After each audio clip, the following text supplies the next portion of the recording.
Halo Bung, selamat datang di Aneka Ulasan bersama saya Firman. Smartphone ini bikin geger kaum mendang-mending. Gimana nggak coba? Harga 2,9 juta, chipset kenceng Helio G99. Desain yang striking banget, udah kelihatan banget kan arahnya kemana? Ini dia, Tecno Pova 4 Pro.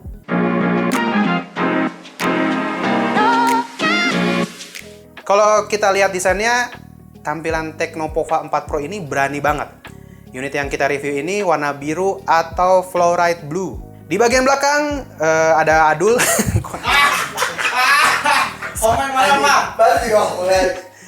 Di bagian belakang ada modul kamera berbentuk prisma yang diberi nama apa nih? Di bagian belakang ada modul kamera berbentuk prisma yang diberi nama Whitman-Staten Prism. Untuk ini katanya terinspirasi dari bentukan kristal nikel yang ditemukan di meteor. Nah, meteornya Meteor Garden. Menurut saya sih ini desainnya rame banget ya. Dan saya merasa ada mirip-miripnya dengan bahasa desain Legion Phone-nya Lenovo. Gimana menurut Anda, Bung? Komen aja ya di bawah. Untuk material bodi belakang dan frame masih terbuat dari bahan polikarbonat atau plastik. Oke, kita di sisi kanan ada tombol volume dan tombol power yang sekaligus jadi sensor sidik jari. Di kiri ada slot SIM card, di atas ada grill speaker, dan di sisi bawah ada grill speaker lagi, port Type-C untuk ngecas, mic, dan di HP ini masih ada headphone jack. Overall, build quality HP ini udah cukup solid, Bung. Bagian belakang HP ini juga nggak berasa kopong.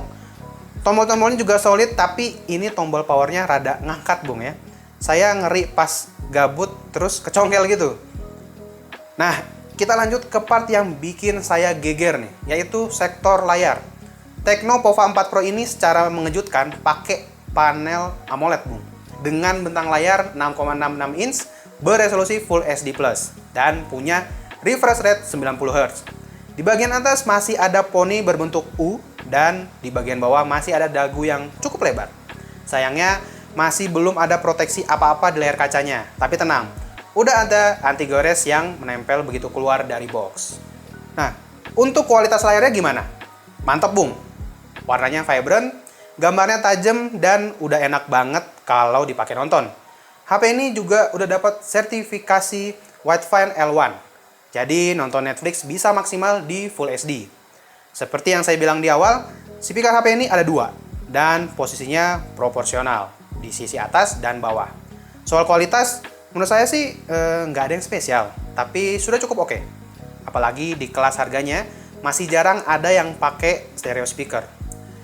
Jack 3,5 mm juga masih ada untuk Anda para gamers Battle Royale. Tapi kalau Anda mau pakai TWS, kita juga ada rekomendasinya, cek aja di kanan atas ini, Bung ya. Nah, ini nih, bagian yang bikin HP lain makin ketar-ketir. HP ini ditenagai chipset 4G terkencang saat ini, MediaTek Helio G99 dengan fabrikasi 6 nanometer. Unit yang kita review ini varian tertinggi dengan RAM 8GB dan storage yang luas 256 GB. Nggak ada komplain lah dari saya perihal performa yang dikasih HP ini. Diajak main game, apa aja pokoknya hayu. Genshin Impact bisa berjalan cukup lancar di grafis lowest 60 fps. Tapi selama permainan, FPS-nya memang nggak nyentuh 60 fps. Tapi gamenya cukup playable dan minim lagging. Kalau Anda suka main PUBG Mobile, HP ini adalah pilihan yang tepat karena udah ada gyro-nya. Dan gyro-nya ini hardware. Sayangnya di PUBG Mobile sendiri, settingan terendahnya cuma mentok di Smooth Ultra dan mentok di SD High. Sayang banget settingan Smooth Extreme-nya belum kebuka. Padahal HP ini masih sanggup banget. Main di settingan Smooth Ultra beberapa match nggak ada kendala dan FPS-nya stabil banget di 40 fps. Kalau Anda mainnya mode claw 4 jari juga nggak ada masalah karena layarnya yang gede. Dipakai multitasking, HP ini nyaman banget dengan RAM 8GB. Gonta-ganti aplikasi, jalanin beberapa aplikasi masih cukup nyaman. Kalau kurang, kalau Anda anaknya multitasking banget dan 8GB itu nggak cukup, ada fitur MEMS Fusion atau extended RAM yang diambil dari internal storage. Anda bisa nambah RAM maksimal sampai 5GB. Wah, gede juga ya. Refresh rate 90 Hz overall berjalan dengan lancar dan mulus.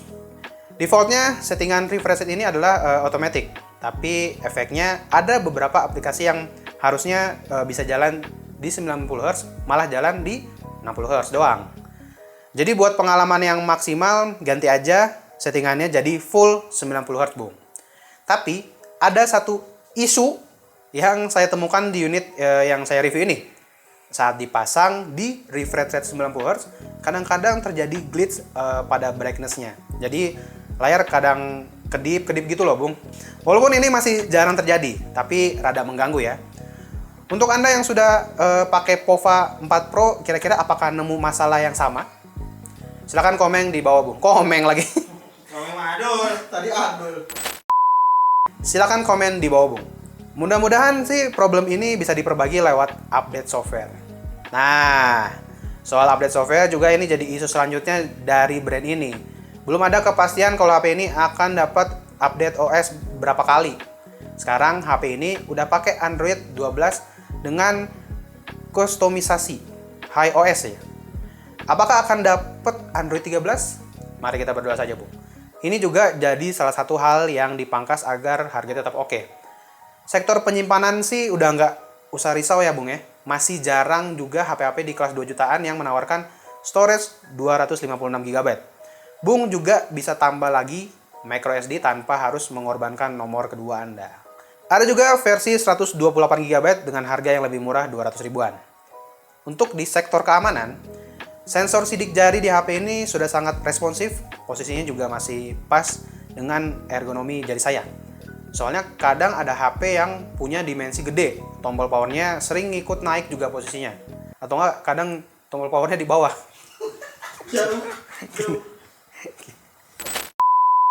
Selain itu ada juga face recognition yang bekerja dengan baik walaupun di kondisi yang kurang cahaya. NFC juga udah ada untungnya, NFC juga udah ada untungnya. Jadi NFC juga untungnya sudah ada. Oh, Ya. NFC juga untungnya sudah ada di HP ini. Jadi mau ngecek saldo jadi gampang deh. Tadi kita pakai Traveloka Mandiri. Langsung kesedot itu. Sayangnya belum ada sertifikasi anti air dan anti debu di HP ini. Jadi hati-hati kalau kena air. Di sektor baterai, Tecno POVA 4 Pro ini punya baterai yang badak, Bung. HP ini dibekali baterai 6000 mAh. Sebagai gambaran, main Genshin Impact 1 jam habis 8%. PUBG sejam ngurang 3%-an. Baterai yang badak ini disupport sama daya ngecas yang kencang juga. HP ini bisa support fast charging sampai 45 watt dan di dalam box juga udah dapat charger dengan daya maksimal 45 watt juga. Kalau dari 0% sampai penuh itu makan waktu 1 jam lebih dikit.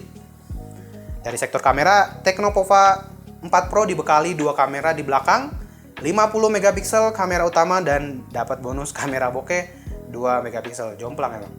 Sedangkan di depan ada kamera 8 megapiksel. Yang unik dari kamera depan ini adalah satu flash yang menemani kamera depannya. Untuk hasil foto kamera belakang, secara kualitas sebenarnya nggak begitu spesial. Warnanya kurang vivid, detailnya juga cukup, dynamic range-nya juga sempit, dan skin tone juga terlihat pucat. Hasil foto di kondisi low light overall bagus, Bung. Detail foto masih terlihat, noise-nya juga minim. Saat pakai night mode, hasil fotonya jadi terlihat over sharpen dengan highlight yang lebih terkontrol.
Sedangkan untuk perekaman video bisa merekam maksimal di 2K 30 fps.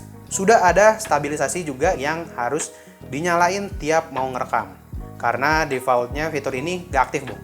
Pilihan 60 fps juga tersedia di perekaman Full HD. Full HD dengan stabilisasi on, ultra steady on. Stabil banget. Tapi jadi lebih ke crop gambarnya.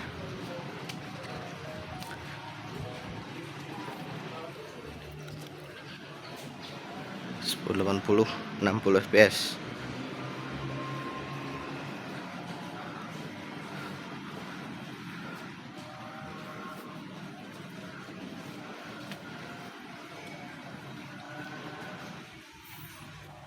"2K 30 fps", resolusi yang tidak biasa.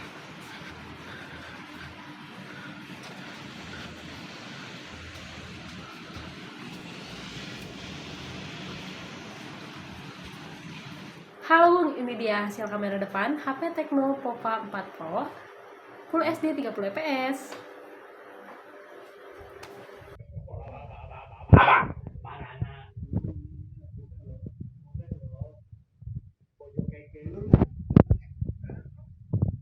Tangannya, satu, dua, tiga.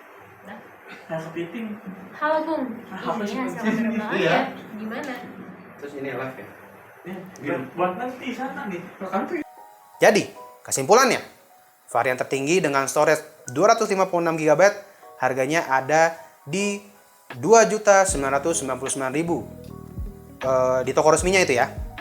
Dengan harga mepet ke 3 juta, HP ini sudah bisa banget menggoda iman kalau Anda nyari HP yang gaming banget. Tecno Pova 4 Pro ini bisa dibilang adalah HP gaming di kelas 2 jutaan. Soal performa dan kelengkapan gaming HP ini udah lengkap banget, Bu. Tapi seperti yang pernah saya bilang, di kelas harga segini, HP itu ketahuan akan fokus kemana. Dan HP ini fokus ke performa dan gaming. Sektor lain yang menurut saya jadi korban adalah sektor kamera dan OS-nya. Jadi, untuk Anda yang gaming oriented, HP ini harus masuk ke daftar pertimbangan Anda. Seperti biasa, link pembelian ada di deskripsi ya, Bu. Itu dia review dari Tecno Pova 4 Pro. Gimana menurut Anda soal HP gahar ini, Bung? Killer banget sih menurut saya.